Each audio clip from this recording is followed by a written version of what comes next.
It was late, and the whole house was wrapped in that heavy silence that makes even the smallest sound echo. I sat in the study, sorting through stacks of papers, trying to tame the chaos Harry always left behind. My hands moved on autopilot, bills, receipts, contracts, until something unexpected happened. A folded paper slipped out of his briefcase and landed on the floor. I almost ignored it, thinking it was just another invoice, but something in me hesitated. I reached down, smoothed it open, and saw the words at the top. Lease agreement. My stomach tightened. A lease? For what? My eyes moved quickly over the page, and then I saw it. Apartment 502, signed clearly under Harry's name. For a moment, I couldn't breathe. My hands shook as I held the paper, my heart pounding so hard I could hear it in my ears. We had never talked about another apartment. Never. The realization sank in like a stone in water, and a chill crawled up my spine. What in the world was Harry hiding from me? I read the document again, slower this time, as if maybe the words would shift into something that made sense. But no matter how I looked at it, the truth stared right back at me. The dates lined up with the last few months when Harry claimed he was working late, traveling, always too busy. Suddenly, all those excuses felt heavier, like pieces of a puzzle I hadn't realized I was solving. I pressed the paper against my chest, feeling a knot tightening in my stomach. The air in the study felt colder, sharper, like I'd just opened a window in the middle of winter. I whispered his name under my breath, Harry, as though saying it out loud might summon an explanation. But the only response was the sound of the clock ticking on the wall, each second dragging me deeper into doubt. I thought about our marriage, about the way we used to laugh over wine, the mornings we spent rushing to get out the door, even the silly arguments that ended in quiet apologies. Had all of that been real? Or had he been living a double life right under my nose? The thought left me dizzy, gripping the edge of the desk to steady myself. I laid the paper flat on the desk, staring at Harry's signature as if it might suddenly confess something to me. My fingertips traced the ink, trembling with a mix of anger and disbelief. Every instinct in me screamed that this wasn't just about business. This was personal, hidden, deliberate. And the fact that he hadn't told me, well, that was the part cutting the deepest. I felt my breath coming faster, shallow and sharp. I wanted to storm into the living room, shove the lease in his face, and demand the truth right there. But I didn't. Instead, I folded the paper carefully, almost too carefully, and slid it back where I'd found it. Not out of forgiveness, no, not even close, but because I knew I needed more than a piece of paper to face what might come next. As I turned off the study lamp, the room fell into shadow, but the weight of what I'd uncovered burned bright inside me. My heart was restless, and sleep would never find me that night. One thing was certain.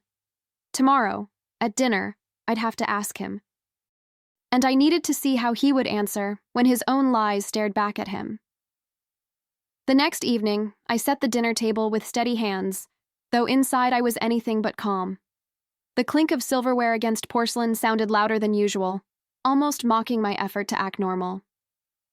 Harry walked in, loosened his tie, and smiled like nothing in the world was out of place.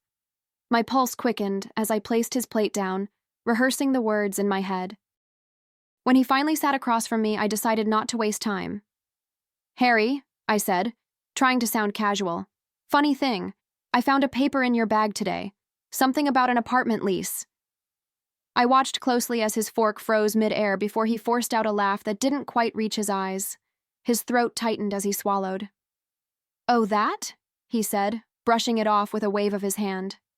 It's just for work. A client needed a cosigner. His voice was too quick, too rehearsed, and it only fueled the storm building inside me.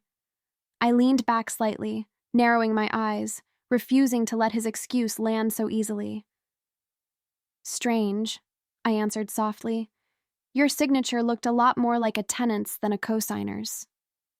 The shift in his expression was instant. His jaw tightened, and his eyes flickered with something sharp before he masked it again. You're reading too much into this, he snapped, his tone slicing through the air. Just drop it. He shoved another bite of food into his mouth as if the act of chewing could erase my question. But it didn't. It couldn't. I stared at him, the man I thought I knew better than anyone. Every detail, the way his shoulders stiffened, the forced calm in his voice, was another crack in the facade. I had lived long enough with Harry to recognize when he was lying. And right now, he wasn't just lying, he was daring me to accept the lie. That, more than anything, made my skin crawl. 1,000 words burned on my tongue, begging to come out. I wanted to slam my hand on the table, demand the truth, watch him squirm under the weight of it. But instead, I pressed my lips together and let silence fill the space between us. He thought my quiet meant surrender, but deep down, I was already plotting what came next. I pushed the food around on my plate, pretending to be distracted, though every nerve in my body was alive. His eyes darted to me once or twice, testing, maybe even hoping I'd just let it go. But my silence wasn't weakness, it was strategy. If he thought I was done asking questions, he'd get sloppy. And sloppy men always reveal more than they intend to. Inside, a storm raged. Part of me wanted to cry, to ask him why, to cling to the version of us that still laughed in the mornings. But another part, stronger, sharper, knew better. This wasn't about fragile emotions anymore. This was about truth. And the truth doesn't need tears. It needs patience, precision, and the right moment to strike. So I smiled faintly, set my fork down, and let the conversation drift to something trivial. He relaxed, leaning back in his chair, convinced he had shut me down. But in my mind, the decision was already made. If Harry had an apartment, I would find it. And when I did, there would be no room left for his lies. The next morning, I woke with a heaviness in my chest that coffee couldn't fix. Harry left early, kissing my cheek with the same practiced ease, as if nothing had cracked between us the night before. I waited until I heard the door shut, then went straight to the drawer where I had tucked away the lease agreement. My fingers traced the address one more time. Apartment 502. I had to see it for myself. I drove across town with the paper folded neatly in my purse, every mile stretching my nerves tighter. When I finally reached the street, I parked across from the building. It wasn't flashy, just an ordinary apartment complex, the kind people walked past without noticing. But to me, it pulsed with secrets, with lies I wasn't supposed to know. My palms were damp as I gripped the steering wheel. Hours passed. The sun shifted, shadows growing longer across the pavement, and I sat there waiting, my stomach twisting with every car that pulled in. Then, just when doubt started to creep in, I saw him. Harry. My Harry. He walked up to the door, but he wasn't alone. His hand was entwined with another woman's, their laughter floating across the street like a dagger straight to my chest. My breath caught in my throat, and I sank lower in the seat, though part of me wanted to throw open the car door and scream his name across the street. Instead, I stayed frozen, gripping the wheel so tightly my knuckles whitened. Watching him with her was like watching a stranger wear Harry's face. He looked relaxed, unburdened, happy in a way he hadn't been at home for a long time. She leaned in close, her hand brushing his arm, and he smiled at her with a tenderness I hadn't seen directed at me in years. It wasn't just an affair, it was intimacy, familiarity. My stomach churned as though the world had tilted beneath me. All those nights he claimed to be buried in work or trapped in late meetings. This was where he really was, and with whom. A part of me shattered in that moment, the part that still wanted to believe his excuses, the part that hoped I was overreacting. But seeing them together left no room for denial. My chest burned, not just with heartbreak, but with rage. Rage at him for lying, at myself for trusting, and at the cruel reality that my marriage wasn't what I thought it was. I stayed in the car until they disappeared inside, my hands trembling as if they no longer belonged to me. The steering wheel was slick with sweat, my chest tight, each breath shallow and uneven. For a fleeting second, I thought about driving away, pretending I'd never seen any of it. But the image of their fingers interlocked burned in my mind like a brand I couldn't erase. By the time I pulled into our driveway that night, my body felt heavy, drained, like I'd carried a secret across town and back. Harry greeted me casually, his voice light, his demeanor unchanged, as though he hadn't just handed his heart to someone else hours earlier. I answered with silence. A silence so sharp it cut through the room, though he pretended not to notice. Lying in bed, staring at the ceiling, I made a quiet promise to myself. If Harry wanted secrets, I would learn to keep my own. If he thought I would sit quietly in the shadow of his betrayal, he had no idea who he was married to. That night, my plan began to take shape, not in words, but in the steady, burning rhythm of revenge that refused to let me sleep. By morning, my decision was clear. I couldn't face this alone, not anymore. So I picked up the phone and called Clara, the one friend who had stood by me through every storm. My voice shook as I whispered, "I need you tomorrow. I'll show you the apartment. And him." The silence on the other end lasted only a second before she answered firmly, "Say no more. I'll be there." Hanging up, I felt the tiniest flicker of relief. Not because the situation hurt any less, but because I wouldn't be walking into it by myself. Clara knew me, knew Harry, knew the history. If anyone could anchor me while my world tilted, it was her. And deep down, I knew I would need her strength for what was coming next. That night, Harry came home as if nothing had shifted. He poured himself a drink, told me about his day, kissed my cheek. I nodded, listening to his lies dressed up as routine, my face calm while my heart beat like a drum inside my chest. He didn't notice the way my hands stayed folded tightly in my lap. Or maybe he didn't care. Either way, tomorrow would be different. The next day, Clara and I sat in my car across from the building. My pulse thudded in my ears as I stared at the entrance, waiting. Clara's hand rested on mine, steadying me without words. "You're stronger than you think," she whispered, her eyes fixed forward. I gave a tight nod, holding on to that sentence like a lifeline. Minutes stretched like hours. Every car that pulled into the lot made my heart skip, until finally, there he was, Harry. He walked up to the door, his arm wrapped around her, the same woman I'd seen before. They laughed like they were the only two people in the world, their steps perfectly in sync. It was a performance of love, only the audience wasn't supposed to include me. I felt the heat rise in my chest, a mix of fury and clarity. This was my moment, the one where all his lies could no longer hide in the shadows. I opened the car door, my legs steady despite the storm inside me, and started walking straight toward them. Each step was a choice, each breath a promise to myself that I wouldn't let him rewrite my story. When he finally noticed me, his face drained of color.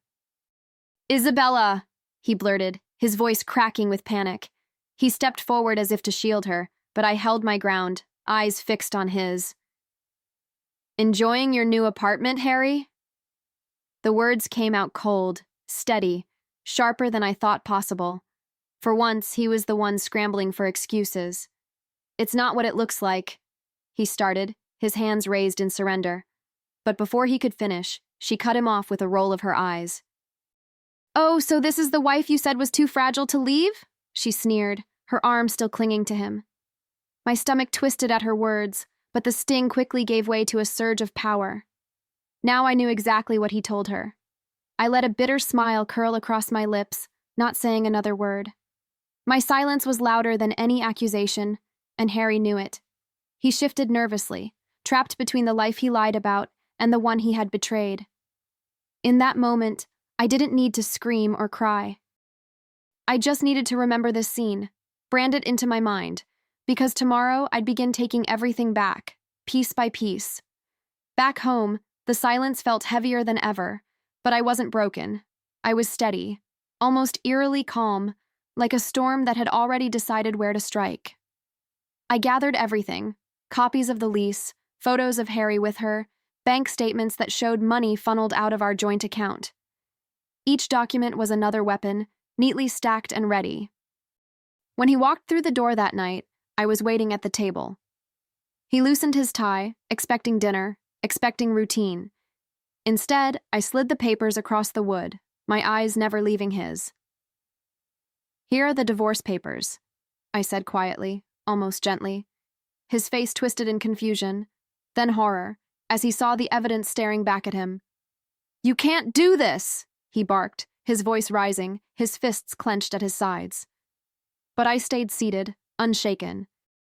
"I already did," I replied, my tone sharp as glass. "The house, the car, the accounts, they're mine. And tomorrow, your employer will see these pictures too. Let's find out how loyal they are to a man who funds secret apartments." His color drained, and for the first time, he looked small. He lunged for the papers, but I pulled them back before his hand could touch them. "You thought you were clever," I said, my voice low, controlled, almost calm. "You thought you could live two lives and I'd never notice. But you underestimated me, Harry. You always did."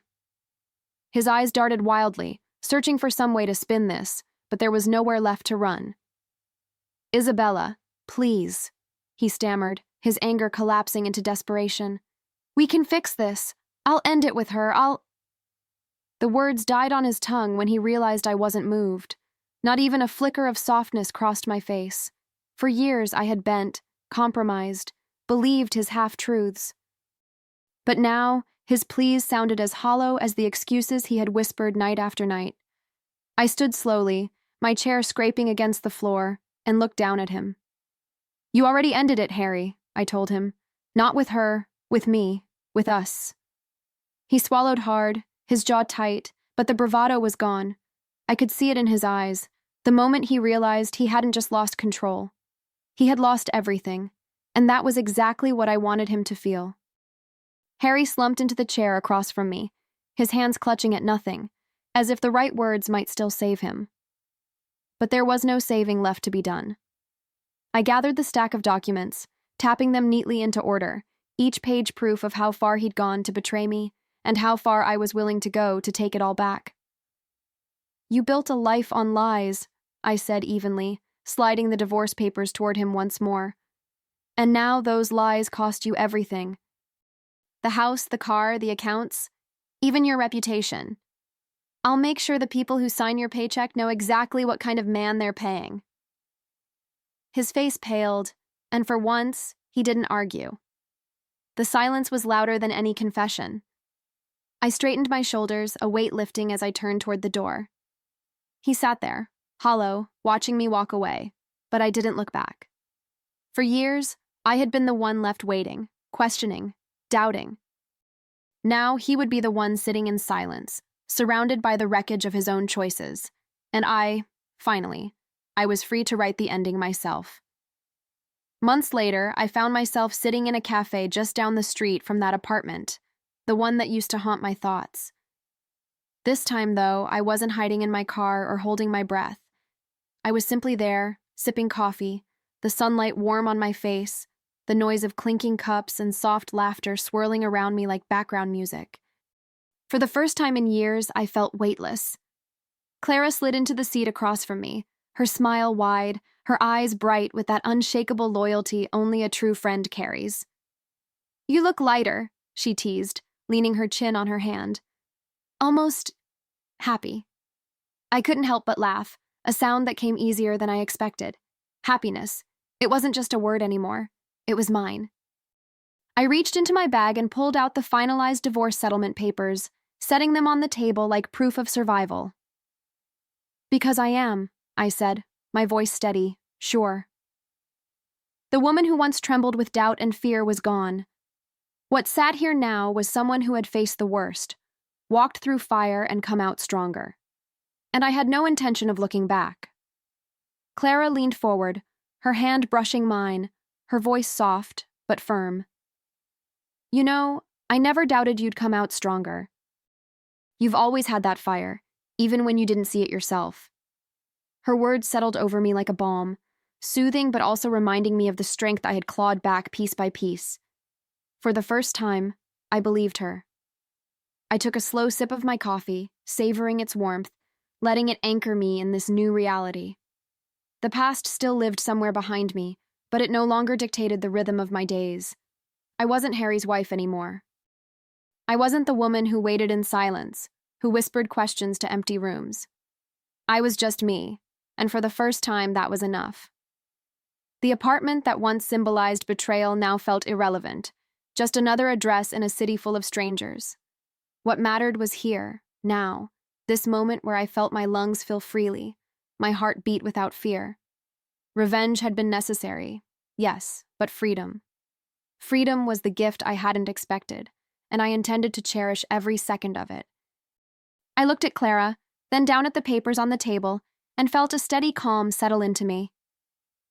"He lost everything chasing lies," I said quietly, more to myself than to her. "And I gained something I never thought I'd have again. Myself." Saying it out loud was like sealing a promise. I wasn't broken. I was whole. Clara raised her cup in a small toast, her grin as wide as ever. "To new beginnings," she said, her voice carrying just enough conviction to make strangers turn their heads. I lifted my cup too, meeting her gaze, and for the first time in a long while, I wasn't pretending. The smile on my lips was real, born from the ashes of what I had endured. As we clinked cups, I felt the final pieces of the past fall away. No more shadows, no more secrets, no more silence. Just me. Stronger, freer, and unafraid to take up space in my own life. Harry's story was over. Mine was just beginning, and this time, I'd be the one writing every word.